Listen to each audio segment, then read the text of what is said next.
All right, welcome everybody to the second Vaultside chat here with Kinesis, and I'm Jim Forsyth, Chair of Citizens for Sound Money. First off, brief introduction to Citizens for Sound Money. We're here to encourage the use of sound money and protect people's right to do so.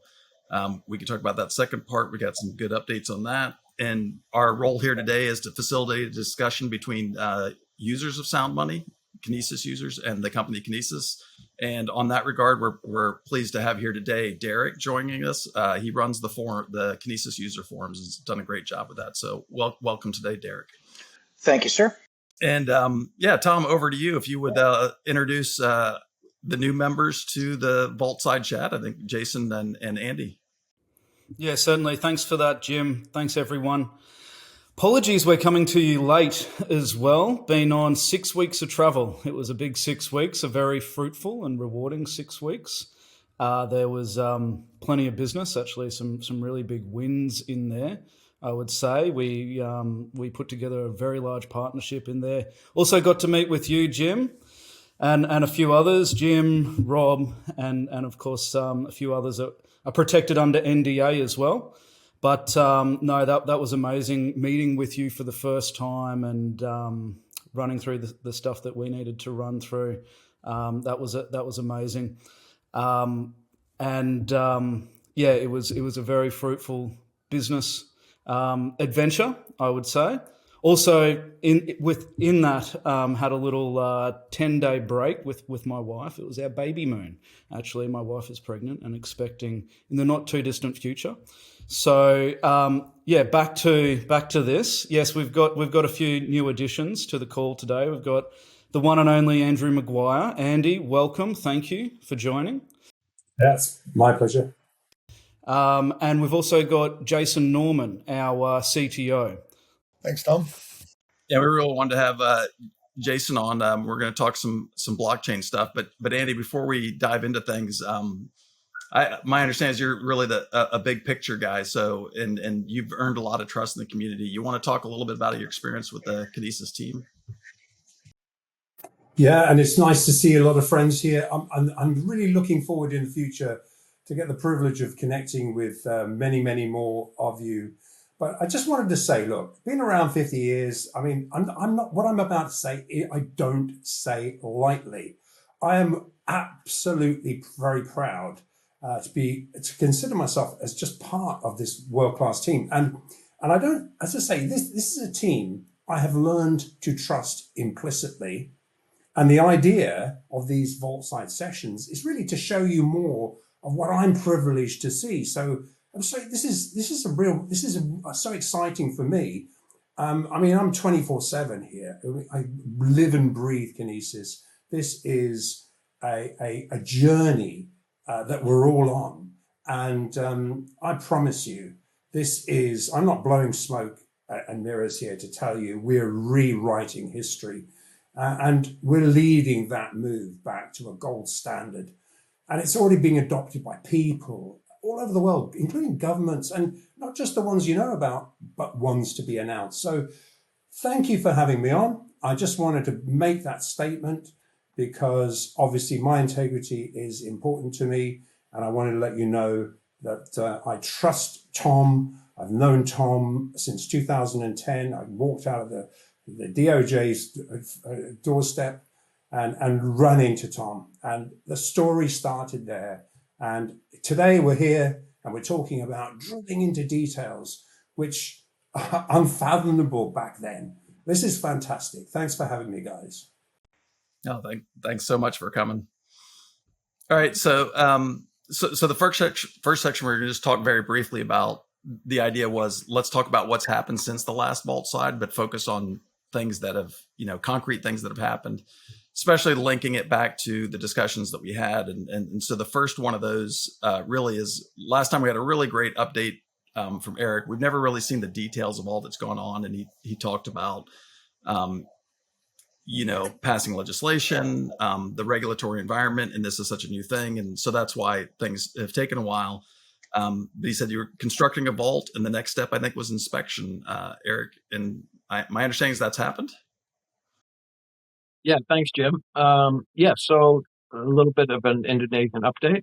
Not only has the regulator visited the vault, this was late last month, and did quite a thorough inspection and walkthrough, and had some of our team there. Richard was there, together with our Indonesian head, and that went very well. And in fact, just last week, the regulator gave that final approval to the Kinesis Indonesian entity, Kinesis Monetary Indonesia, as a licensed and approved gold depository in Indonesia, which is the first one within Indonesia with the law that we help facilitate.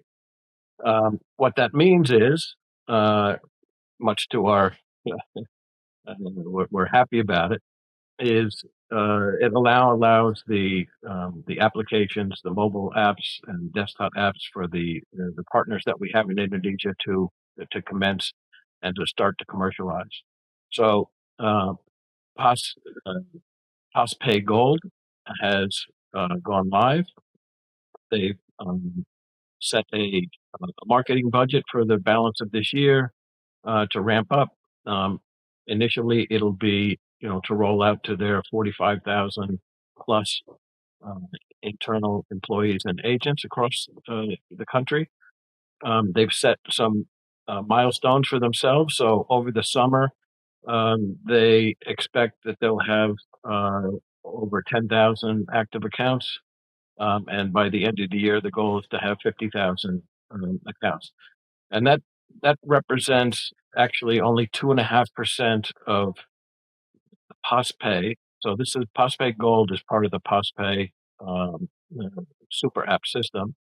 And that 50,000 represents 2.5% of the active user base.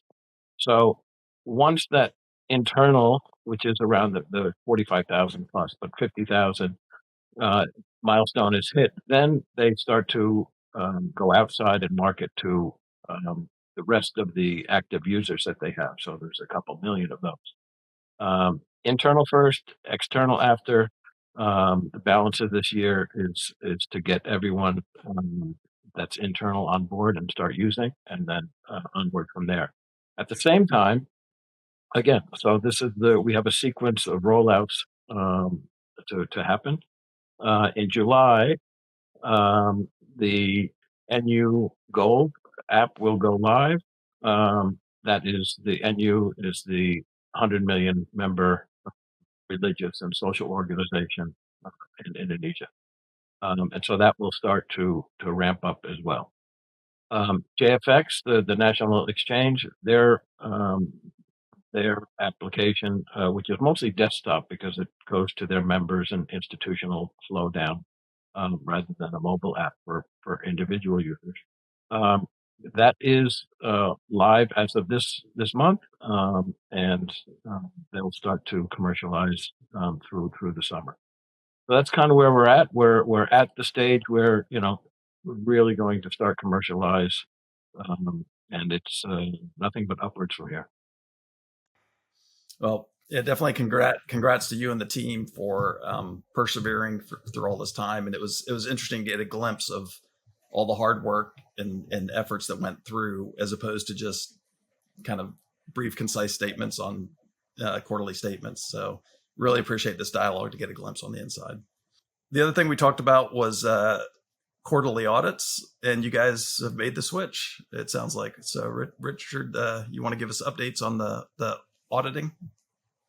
Sure. Yeah. Look, we have made the switch to the quarterly audits. A few things we had to get in place to make that happen. There's always a effort of pretty significant coordination, given that there's a lot of deposit locations around the world where users may deposit metal into, and it's a matter of coordinating calendars between inspectors and vault operators and our staff as well, of course. But yeah, we have made the switch, and all went well, and we will be carrying on going forward. So it's a really positive move. We always want to promote transparency and promote the ability for our users to continually receive these updates and consistent audit reports. So going forward, I think that it's been a good switch, and looking forward to many more coming out. So the next one, I believe, is July.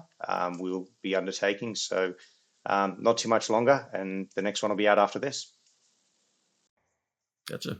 And now Indonesia was not on this audit. Is fairly fresh, but my understanding is it will be in future ones. That's correct. Yes, absolutely, it will be. All right, great. So we'll kick off the question and answer portion. Where these questions come from is from the user forum, and then there's a voting process on that for people that get them selected. I will caveat this with these questions were submitted a couple weeks ago, and due to all the travel, there's been some delays in actually having this meeting. So if there's some news that's very recent that people wanted us to ask about and it's not in this list, that's why, and we will get to it.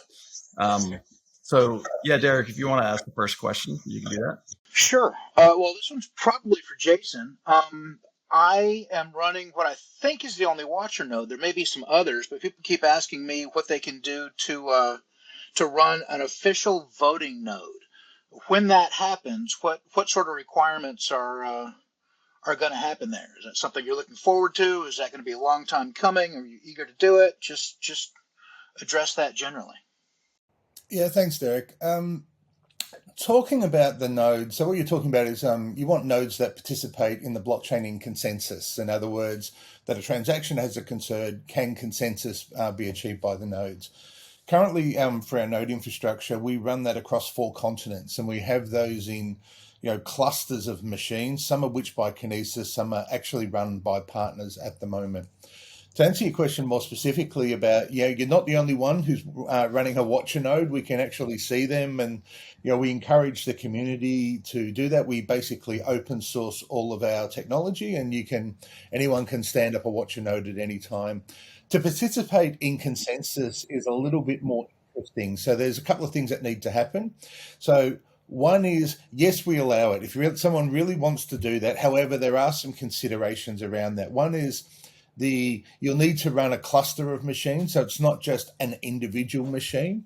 Up on top of that, those machines need to have very strict security arrangements that are put in place for that. They need to have very secure databases underneath that to participate in consensus.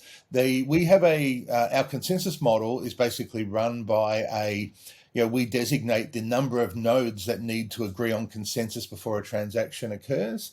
The downside on running these nodes in a consensus mode, watcher nodes are generally a little bit more passive in the underlying technology.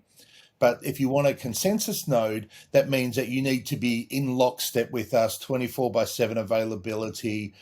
We update our blockchain code quite regularly as we get as it is based on some open source technology as it changes. And so there's a very active program. For example, when we updated our KAG mainnet recently, you would need to participate and be in that at exactly the same amount of time, or else the nodes will basically fall out of consensus very quickly. Has that helped? Yes, thank you. All right, thanks. Next question was, how many KVTs remaining for minting? And when that PMOs or when that mint offer's over, would there be more offered up, or is this the final tranche? Okay, so yes, there are KVTs left for offer. I don't have the exact figure on how many are left. Richard might be able to help me out there. I'm not sure.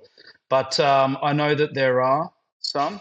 Yes. So there's approximately 1,700 KVTs left that are attributed to the PMO.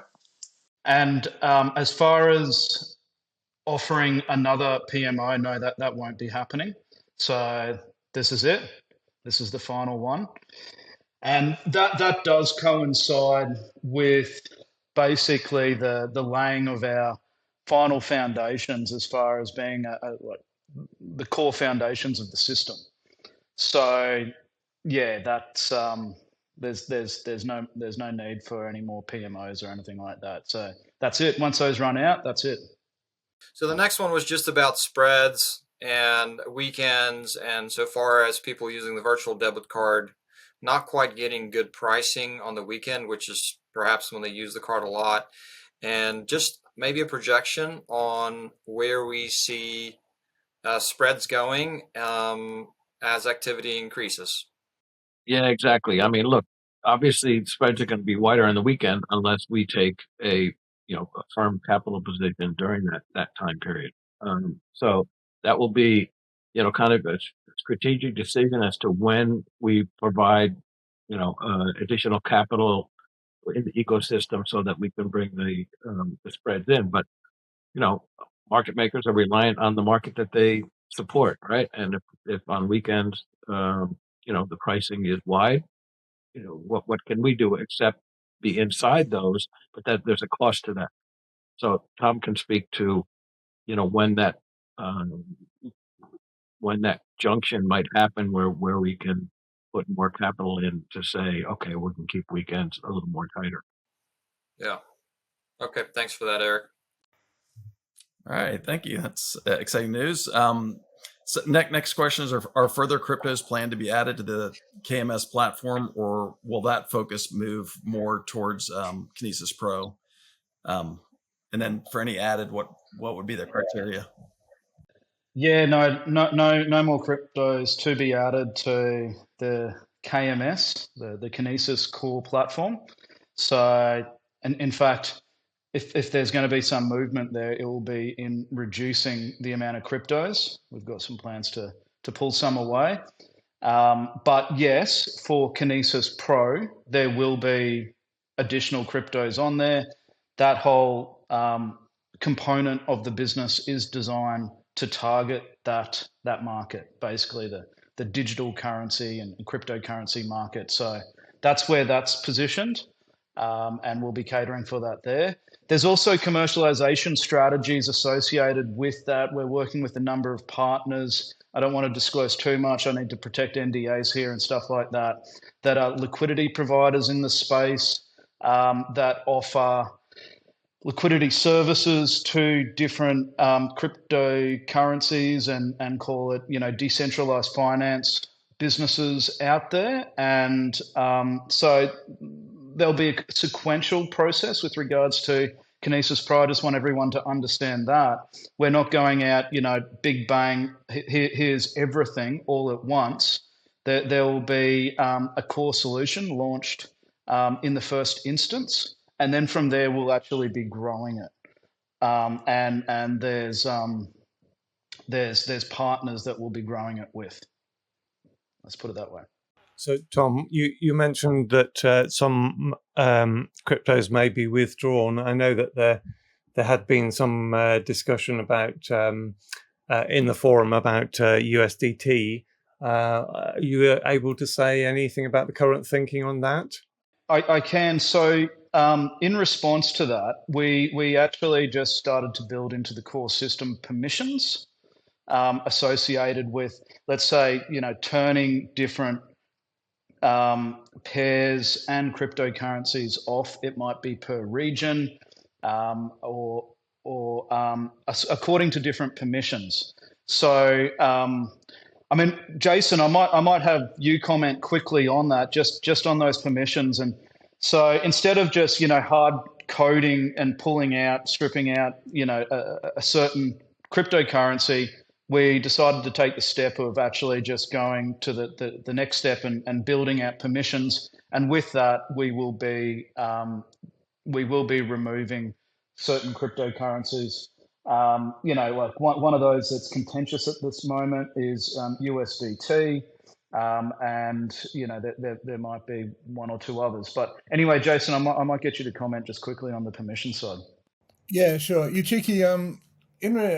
Just in response to your first question about do that, we have significant analytics on where people actually trade within the platform, the volume of trade, etc., and we monitor that all the time. We're constantly making decisions on what are the best pairs to go into that. As Tom's alluded to, we live in a world where there's regulatory change in all sorts of locations, and we want to have the ability very quickly to it's not about just saying, right, we want to take that out just randomly. There may be some regulatory requirements that will take it out. The permissions are on a country level, but then we get country level on whether someone is actually registered as a citizen of. We take our AML and our KYC obligations very seriously, and we're building the system underneath to be able to support that if there's a change in any environment, that our system is flexible enough to be upgraded to support those changes as soon as possible. Okay, great. So next question, I think direct mainly at you, Tom, but others probably can add to it, is the specific structure of the virtual debit card and then upcoming physical cards in terms of settlement times and capital requirements. There were some articles talking about, the need to cover returns, or, if a complaint's filed, being able to refund the money. Can you talk about how the virtual debit card and potentially future cards are structured in that regard? Yeah, absolutely. No problem at all. Very happy to answer that. So the virtual debit card has been structured and designed in a very particular way, with the ultimate aim being for users to have, the flexibility to hold their wealth in assets of their choosing, while also providing that real world utility where a user can spend their gold and silver or digital assets at any online vendor or store that accepts MasterCard.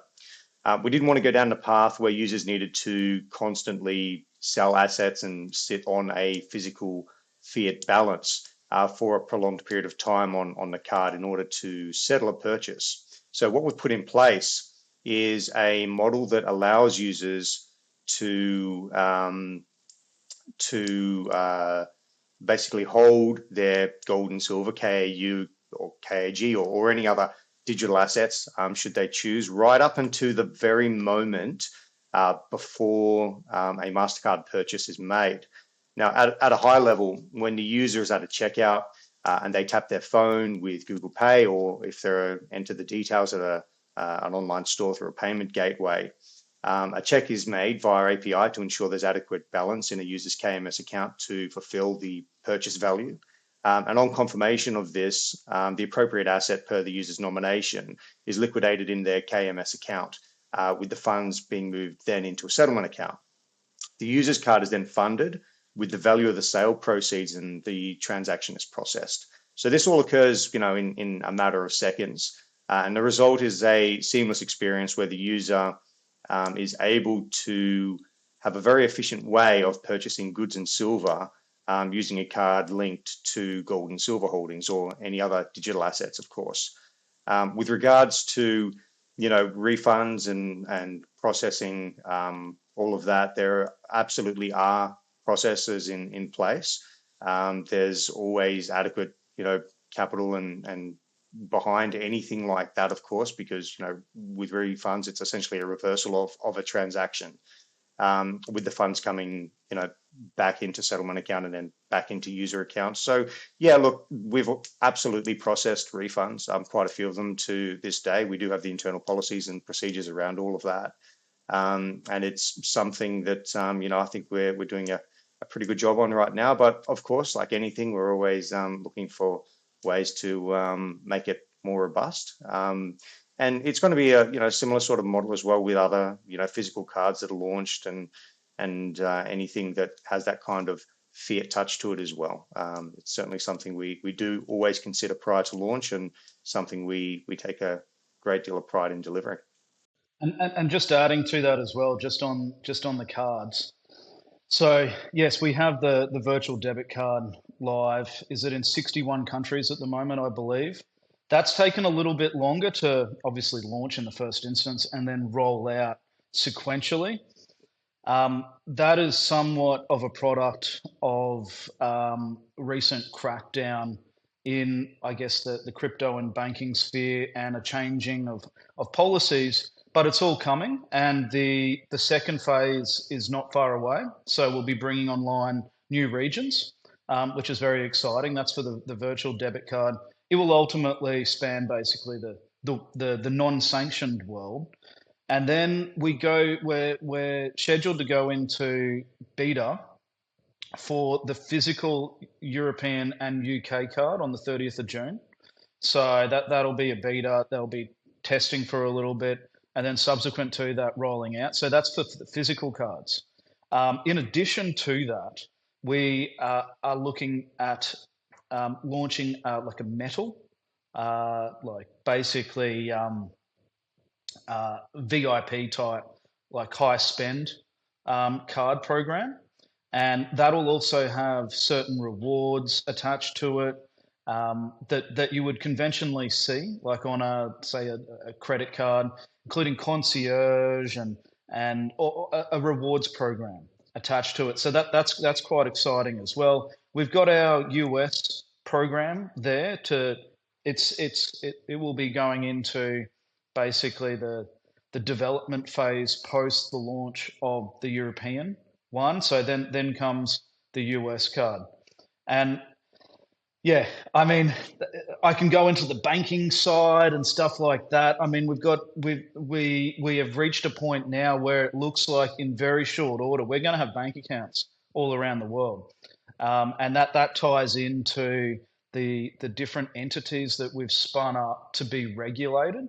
This has been a long process. We played the long game here, working with regulators to spin up regulated entities that will be regulated in different jurisdictions that can face the banking space. So yeah, we've got bank accounts coming online in Europe, the UK, Latin America, numerous in Latin America, in various different countries, in Africa, in Asia. Obviously, we've got a couple already, but we've got more coming online, and in very robust jurisdictions from a regulatory standpoint. And we've also got more coming on in the US as well.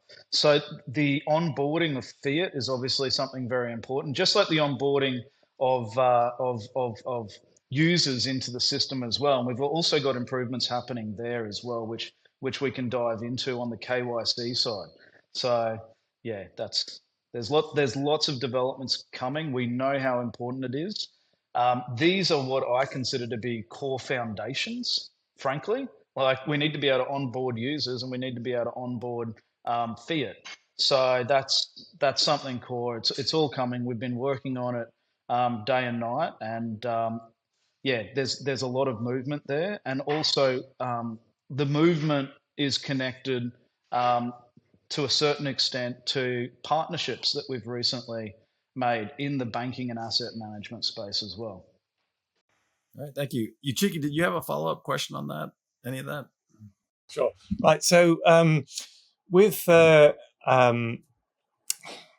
guess if someone was using a Fiat bank account, then they would tend to have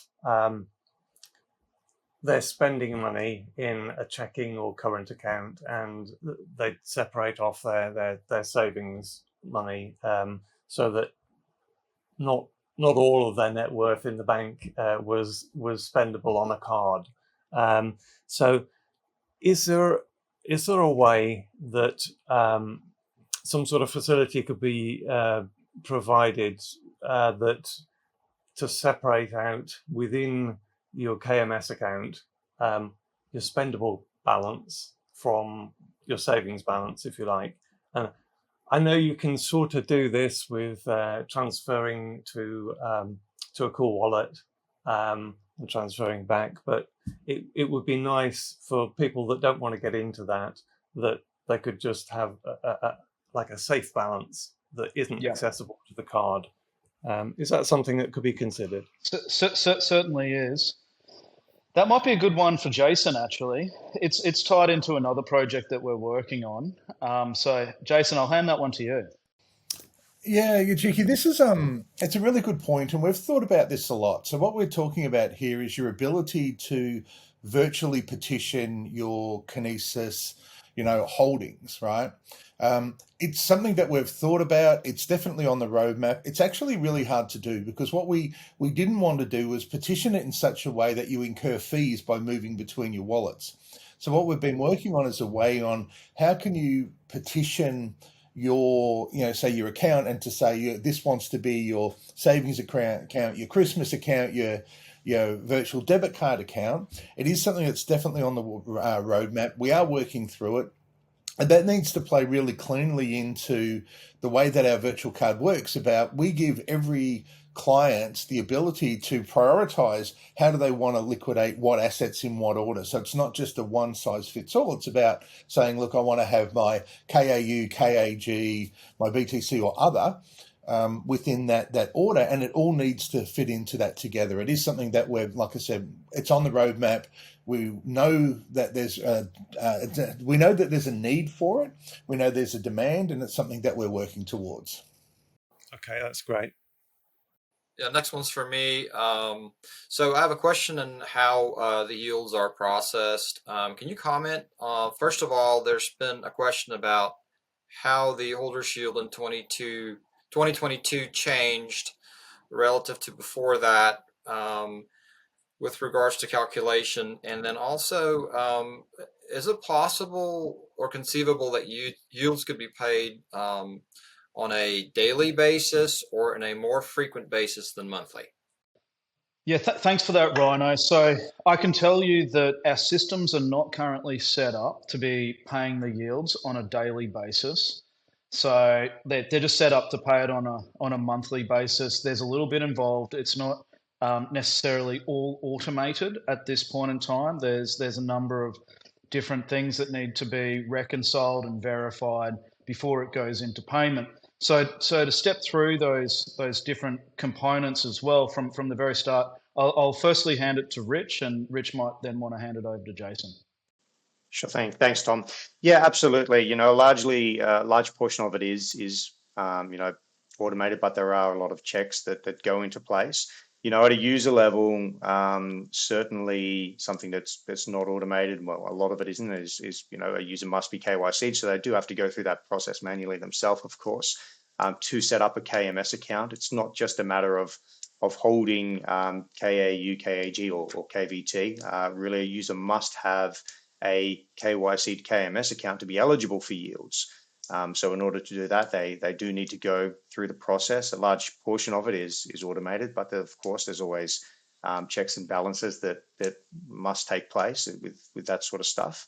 At a technical level, in regards to the actual calculation and payout frequency and what's involved there, I will hand over to Jason to give a bit more insight around that.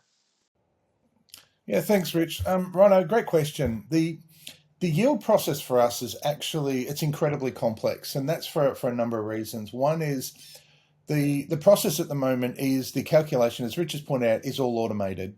And one of the reasons why we can't really focus on doing it daily is because there's a number of incoming factors. There's mint transactions that have occurred. There's on-chain transactions, off-chain transactions. We have to go out for clients that have linked their wallets and basically go and get all their balances, etc.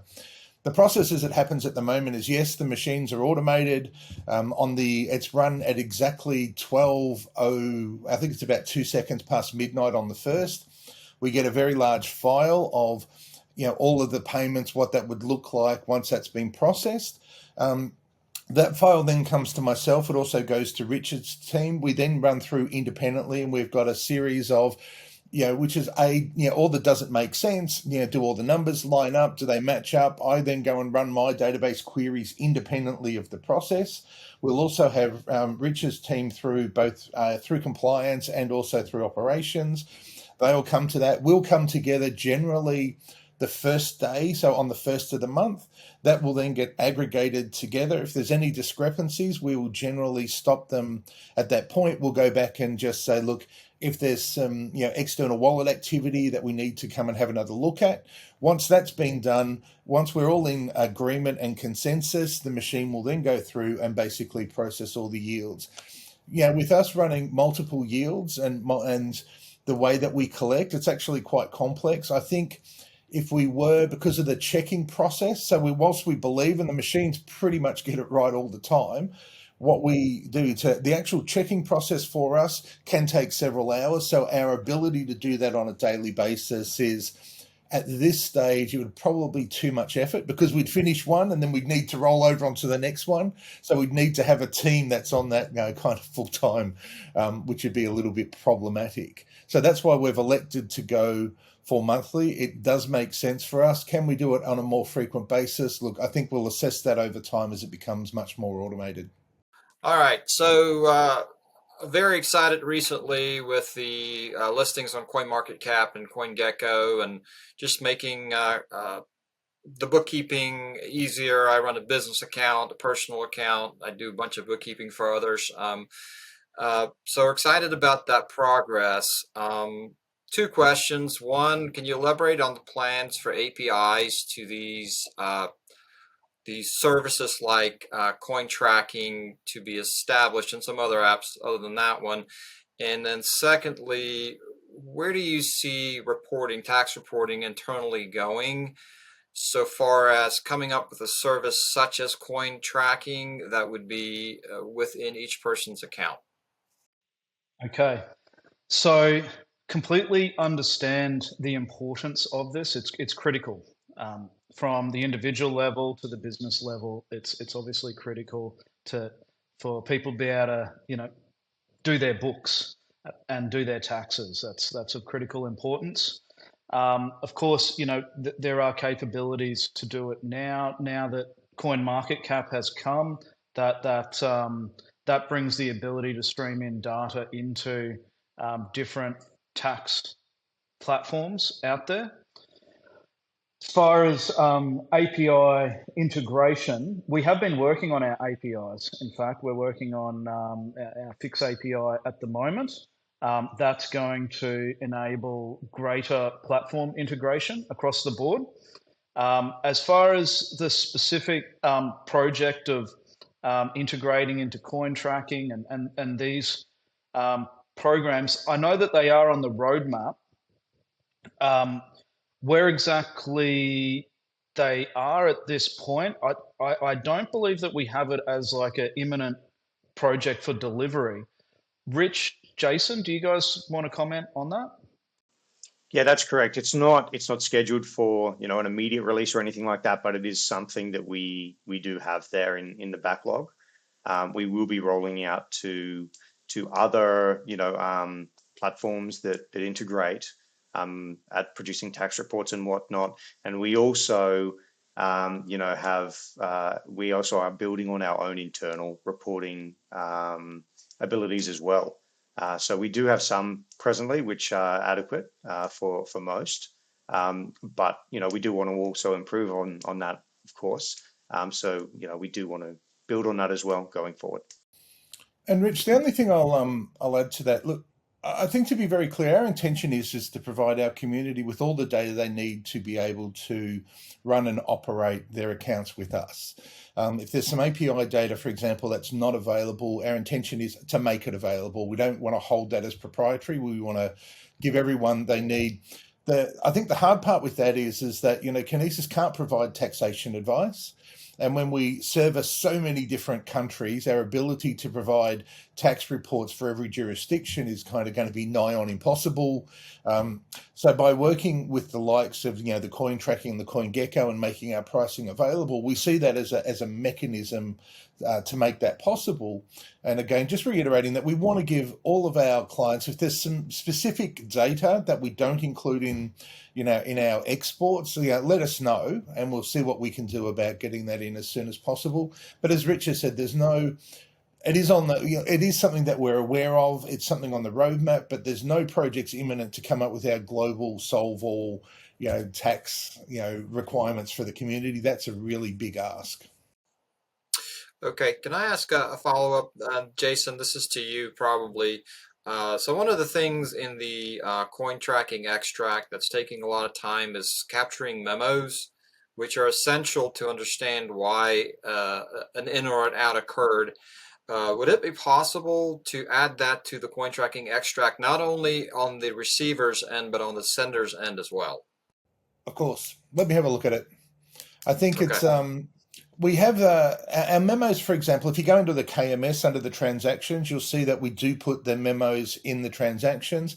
Like I said, if the data's available, we need it in a specific requirement, just let me know and we're happy to see what we can do. If that's super important to you, I'll see what we can do. Okay, thank you.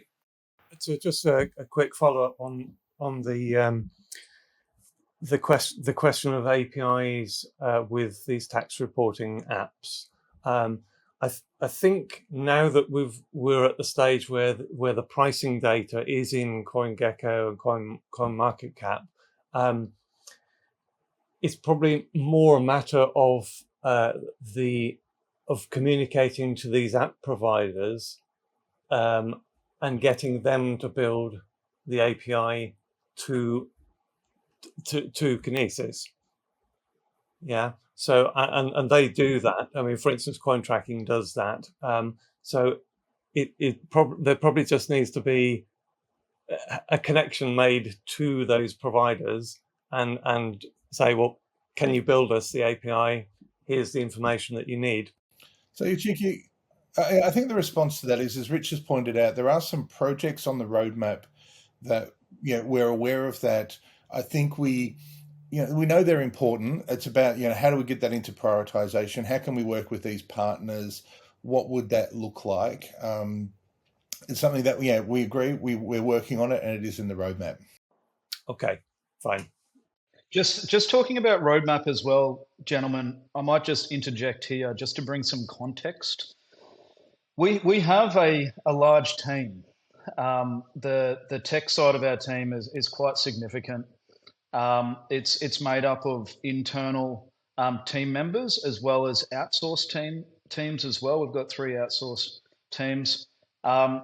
Collectively, by my count, it must be around 150 people in tech, and so it's not a small team, and it's sometimes things might seem to be moving a little bit slow as far as, say, releases that the user can see. But meanwhile, there might be a lot of different projects going on behind the scenes. It might be database improvements. It might be security improvements. We've had a lot of stuff going on the security side. Jason can get into this a little bit more later. Really tightening things up, bolting things down, preparing ourselves for the next level. But we are constantly moving to increase and expand that team to accelerate development velocity, and we've been doing it in a gradual way that's manageable. That because you just throw a massive team on before, and we've made this. We've learnt the lesson the hard way before, and throwing a big team on, and it can be problematic. So we've taken this sort of organic, gradual scaling up approach, and that works well. It means that we can be more selective and find the right people for the jobs. That takes time. Instead of just going out and bringing in a team of 100 people, which that would just be incredibly problematic. So we've been scaling up, and we continue to scale up. So it's a gradual and organic scale up. We're still scaling up. We've had some things happen at the partnership level, which is going to dramatically accelerate the scale up and dramatically accelerate the development side. So that's some really exciting news. That comes from my journey to the United States recently, and working deeply with a new partner that we have. So that is some exciting news. So there's a bit of light at the end of the tunnel for our users out there, our community. Thank you for your patience so far. We're doing the best that we can. We're serving the right purpose. We're serving you, and we're scaling up. We've done some pretty major partnerships to scale up quickly as well. Great, thank you. Question number 9, Yuchiki, I think we touched on some of this. Yes, we have. So occasionally we return to, whether the system is centralized or distributed. Now there are different aspects to Kinesis which that could be applied to. I think Jason commented to Derek earlier on about the requirements for blockchain nodes. So that's one example. Other examples are how those nodes are distributed. Again, it was something that Jason touched on. I don't know if maybe there could be a little bit more about the redundancy measures that are in place, that sort of thing, and also on how the distribution of vaulting adds robustness to the whole setup. Yeah, look, I'll talk to the nodes and I'll let Rich talk to the distribution of the vaults, etc. With regard to our blockchain infrastructure, like I said, we have our nodes they're distributed around the world. For example, they're in the US, Australia, Singapore, and the UK. We've got them on all the major continents, all the major continents. I think the way that they're distributed, on the way that we need consensus, we know that we're more than adequately covered. Not all of these nodes are operated by Kinesis. We have a partner that operates a number of the nodes, for us. With regard to our applications, we generally take a strategy of I want two of everything, and we have our applications not just regionally distributed, but geographically distributed onto other sides of the world. So when you're coming in to visit the KMS, you may be getting served, locally. You may be getting served from the other side of the world. We monitor that very cleverly with our partners on latency. I'm about, make the application as fast as possible, make the mobile apps and our responsiveness. As we've spoken about for the virtual debit card, we have some obligations where you don't want a client waiting there for 3 minutes for us to approve a transaction. So we have very, very tight latency rules that we need to work within. So we need to be where our clients are, and our infrastructure needs to be where the clients are, and it needs to be globally, robustly. We don't hide any of our status. Anyone can come and have a look on our pages and see, how our services are doing. But we achieve that really through, very heavy investment in terms of our infrastructure, the way that it's distributed around the world, the way that we load balance. And we do that not just for our blockchain, but for all of our services underneath. And just on the vaulting side there, the distribution of vaults around the world, of course, is very important as well. Kinesis has global vaulting rights across a multitude of destinations, 13 in total, where users may deposit metal all around the world, and where metal may be purchased via minting activities. And the reason for that is there's a couple of reasons behind it, but relating specifically to your question, that element of diversification absolutely contributes to overall robustness of security. In terms of geopolitical risk in various jurisdictions all around the world, we have experts on the ground, and we do work very closely with our vaulting partners, and we are provided with significant streaming news and updates on how the stability of various locations around the world, of course, and we vault in very secure locations around the world. So we do take that very seriously. It adds that element of diversification, having a diverse vaulting network such as what we have right now. And we will continue to build on that as well. Of course, it also adds the convenience factor as well for our user base, which is great. But there is a lot of play with that. So absolutely, the diverseness of our vaulting abilities certainly plays a role in the security of the overall Kinesis system. Okay, so my next question has to do with Kinesis Pay, which is a really exciting development. The question relates to auto conversion to a local currency on the back end, perhaps even through a slider of some sort where a merchant could auto convert, let's say 70% of the incoming fees or the transaction, and then keep 30% of it as their profit in KU or KG. Are there plans to add that type of feature into Kinesis Pay? So this is actually one for Jason on the technical side here.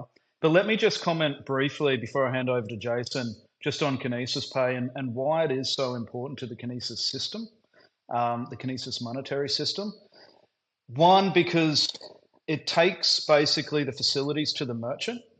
And, there's an argument out there that, Gresham's law, that whoever values gold and silver as money, they don't want to spend it as a form of payment currency. Now, that is true to a certain extent. Of course, what we've done at Kinesis is put our yield system in place to reverse that. And it does reward, obviously, users for spending their currency. So that's one side of the equation. The other side of the equation is actual merchants receiving the money. Now, this is going to become an incredibly important side of our commercialization strategy, whereby we're going out to merchants, we're going out to businesses and plugging in these payment facilities and allowing for merchants to actually request or even demand for payments to be received in Kinesis, KAU and KAG. So that's something very important that can drive adoption. The fact at the merchant level that they're requesting or demanding for payments to be had, and that obviously exists in the online environment, e-commerce stores, but also at the physical merchant level. So we've got our like e-commerce online environment now live. We've got our physical merchant platform coming. It's not far away. So that brings a bit of context to everything around Kinesis Pay. As far as the technicalities of your question there with the auto conversion, that sort of thing, Rhino, I'll hand over to Jason for that. Yeah, now that Tom said that we're close with our physical, look, I'm really excited about Kinesis Pay because it just allows, we want to come up with a method to allow folks to be that it's an easy transaction, and it is something we're working with. The notion of being able to convert into lots of underlying fiats, for example, is something that we wrestle with quite a lot, and in fact, that's probably the hardest part. We've got some programs in place, and we've got some great projects coming through that will allow you to talk to, create a merchant. If you go to the KMS, yes, you can go and register as a merchant, get an API key. We're looking to extend that to make it really easy for merchants to be able to accept, physically, on the street to say, look, I want to be able to pay, and we've figured out a really clever way to make that happen, and we're just in the process of building that up. Yeah, and with regard to the fiats underneath, that's a little bit more complex about, what fiats to accept, how do we transfer, how do the page. We're really focusing on KAU and KAG as the means of transfer because it has a universal value to us. As soon as we start getting into some of the others, it becomes much, much more complex for underlying fiats that we may or may not support. Can I just follow up briefly on that? So a situation that I could imagine is going to, I don't know, a local garden centre, let's say, and say, right, if you adopt this, you don't have to hold the KAU, KAG. It will just save you on your transaction fee. So you can auto convert what you receive into GBP because that's where I am. And it's purely a cost-saving measure for you in the first instance. A really easy sell then, and following on from that, then if they adopt it, then they can perhaps see the benefits of actually hanging on to the KAU, KAG, and then they're a converted Kinesis merchant. As opposed to someone that's just using the platform to save some cost. So that's where I see the benefit of having that auto convert facility. So you cheeky, it sounds like you've been listening to some of our meetings. Look, this is where all the conversation's at. How do we provide just a great facility for the merchant? How do we make it really easy for the clients? And then how do we meet their needs? I've said, for, of course, the Kinesis platform, yes, we support GBP and GBP crosses. There might be something we can do there. But for some of the other currencies outside the ones we support, that's where it gets a very different. But what we want to do is come up with a program that's global. We're not about saying that we need to solve this problem for one particular region. We really want to come up with solutions that are global that allow everyone to transact. Yes, absolutely. Yeah. Okay. All right. So next question has to do with looking forward over the next few months, so far as any announcements or movement on partners that we've not talked about tonight, or even commercialization of the system. Anything that you can share with us on that? Thank you, Rhino. Yes, and that's a very good question and a good way to bring a finale to things here. So, yes, we've of course we're constantly engaged in bringing in partnerships. We've got representatives around the world that are bringing in partnerships. Our system's been going through its evolutionary steps to be ready to bring in larger and larger partnerships. And throughout the course of this year, you're going to see some really exciting partnerships come in from different continents around the world, and they're exciting. Obviously, I was just traveling for the last 6 weeks. The majority of that time was spent actually with one partner that we are not at liberty to discuss in detail at the moment, just being respectful to our confidentiality agreements and that sort of thing, and just waiting for things to completely settle and finalize there. But big things afoot in the banking and asset management space with a large organization. And what comes from that is a dramatic and exponential increase in capabilities and resources as well. It will enable basically an end-to-end vertical integration across the supply chain. So that's really exciting. I'm talking about from mine site to end consumer in various different directions, whether it be on the physical side, the digital side, and also the banking side. So that is hugely exciting for us. I think that we're leading the field there. Some of you may have seen the developments obviously happening in Indonesia that Eric kindly provided a bit of an update on. We have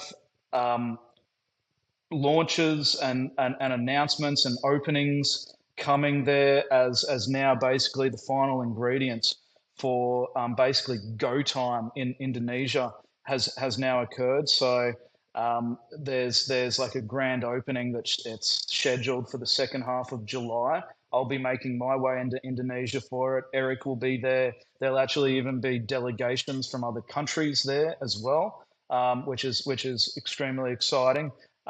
As you know, we have begun working with other governments, even other association of governments as well. I know that's a bit high level at this point, but it's happening, and we're leading the way. I mean, from what I look at when I look at the DeFi space, I don't see these national projects underway in the same way as what we have them underway. Indonesia is obviously a big one. 280 million people in country. We're rolling out through a public-private partnership at the national level, which is huge.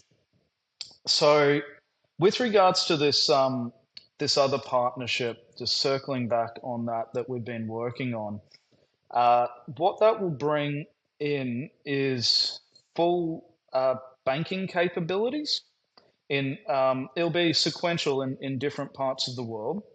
It brings in increased resources and funding as well. And one of the most exciting things it also brings in that we've been working on for actually quite some time. It's I may have alluded to it previously. It's a very creative product. It is in the asset-backed digital currency space, but it's new, it's innovative, it's creative, it's evolutionary, as opposed to revolutionary. I would say it's taking the step up to the next level. We are evolving. and it's highly unique. It's something that's I really have firm conviction will change the world and change the world for the better. It will serve humanity in the way that it should, and it's going to bring online a lot of value, not only into the Kinesis system, but into the monetary space. So we've been working on this project with our partner for some time now. We're sort of deep into it, and it's actually that project that really brought the impetus in us joining our collective forces together, to the extent that I actually just went in to meet our partner and thought that we'd close discussions within 2 days. I ended up having to extend my time to 2 weeks of intensive conversations and discussions there, just as things grew, and we just decided to basically join forces on this, and it's very exciting. You're going to see a massive ramp up in capabilities. There's not much more I can say as it pertains to that, except that it's this partnership there is going to serve the Kinesis community in a big way. It's going to accelerate things well beyond our ability to organically grow. This, to bring some quantum to it, to be able to do what these guys do, it would take billions of dollars in resourcing and probably about 20 years. So that's the jump ahead that we're getting there with this partnership. And of course, very excited to have Indonesia rolling. What that means with Indonesia is that we can leverage that. We're already leveraging it. Everyone, well, not everyone, but a lot of national governments around the world and the diplomats associated with national governments around the world are following what we're doing in Indonesia and also in other countries. And that'll be something that we can leverage. And as one domino falls, there'll be a lot of other dominoes that fall. It's something very new that we're doing with Indonesia, and I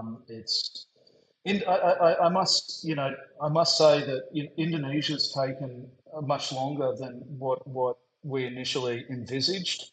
A lot of that has been outside of our control, whether you factor in COVID or just, I guess, bureaucratic channels associated with bringing online a large government, and other things as well. We're obviously breaking new ground. We're blazing a trail here, and with that comes a lot of scrutiny. So now that you're starting to see Indonesia come online, you'll see other governments also throw their hat in the ring and also come to the party.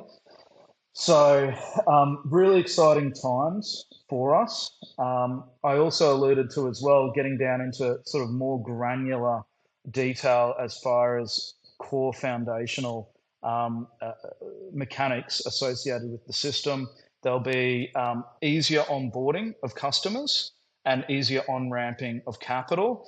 Now, we've held off on the commercialization side because, I mean, you'll see advertised on our website that we've got 150,000 users, except the vast majority of them have zero balances because they go through onboarding and they get caught somewhere along the way where they may not have a great experience and then drop off. So I think it would be insanity to keep on throwing dollars in a direction whereby we're bringing users into a suboptimal experience. So that's why we've held back. I know it has come to the frustration of our community to a certain extent, like, why aren't we going hard? It's intentional. We could throw, money at the wall and commercialize in different directions, whether it be the precious metals space, whether it be the banking and payment space, whether it be the cryptocurrency space, whatever it may be, and it would be wasted money. So because we might be onboarding users and they're not getting the experience or the service or the solution that they're looking for. So that's why we're laying these core foundations and bringing out the different services to be able to onboard these different target market verticals around the world. And that extends from the retail sector. So, we love the creativity that we can apply at the retail space. It actually brings that real world sort of use case that we can also apply at the business or institutional level and also at the government level. So that's why all three are important as well, because what feeds in on one level, it might be the retail level, feeds into the business level, which then feeds into the government level as well. So, we could just go around and try to sign up businesses around the world. And at the end of the day, it flows downstream to the end user, the retail customer. And if the retail customer is not getting an optimal experience and not enjoying it, then that's going to affect obviously our dealings at the governmental level. So that's why we're facing all three different levels. We've had challenges. Obviously, another thing out of our control has been the ever-changing fluid regulatory environment. We've navigated those waters as best as what we can. We're still here. We're got plenty of powder dry, let's put it that way. And frankly, I don't believe that we've missed any opportunity. I think the opportunity is in front of us right now. The time is now. Kairos, as the ancient Greek term stipulates, which is basically the qualitative measure of time. It was something that we actually contemplated for the name of Kinesis at one point in time. We're tossing up between Kairos and Kinesis, being Kairos basically being the time is now. The time is now. Like, as far as the stars aligning, the time is now and opportunity is ahead of us. And I'm really excited to be steering the ship to be able to seize all of these opportunities and also serving you, our community. That's what actually I draw my energy and my power from, and serving humanity and serving mankind and also serving God, of course. So that's I'll sum it up there, and I'm really excited to be stepping forward with all of you. It's a very exciting journey. It's a journey that it's going to be going a lot further yet. This is a life project, and we're going to be implementing our creativity the best that we can to penetrate the fortified defenses of the old guard, and be operating outside of the confines of their consciousness to push things forward to take us to an evolved level in where we're going here. Yeah, so we've talked a lot today about the core foundations being laid, and that's near completion. We see Indonesia, the vault approval, and users starting to come on board. So I wanted to ask Andy, given his long history with the markets, but also kind of understanding a macro, and you have a lot of great guests on that talk macros. Like, to me, it feels like the time is just lining up perfectly to have things in place. What do you think about the timing of all this, and what do you see happening over the next couple of years? Yeah, thanks. Truly inspirational, and thanks, Tom. For that, bringing in the bigger picture there, because there's a spiritual side to what we're doing as well, and I think it's important to understand that this is about a big movement, and it's changing history. So, yeah, to answer your question, I think you can answer it with almost two words: Basel III and Basel IV. Now, I'm going to do a big thing on Basel IV. We led the way on Basel III, pretty much. How that changed gold on the 1st of January from a paper product into a first-tier asset. How that's affecting the speculators, how we've got a split now in the speculators group. People are waking up to the fact that it's a first-tier asset. You can use it for hedging risk.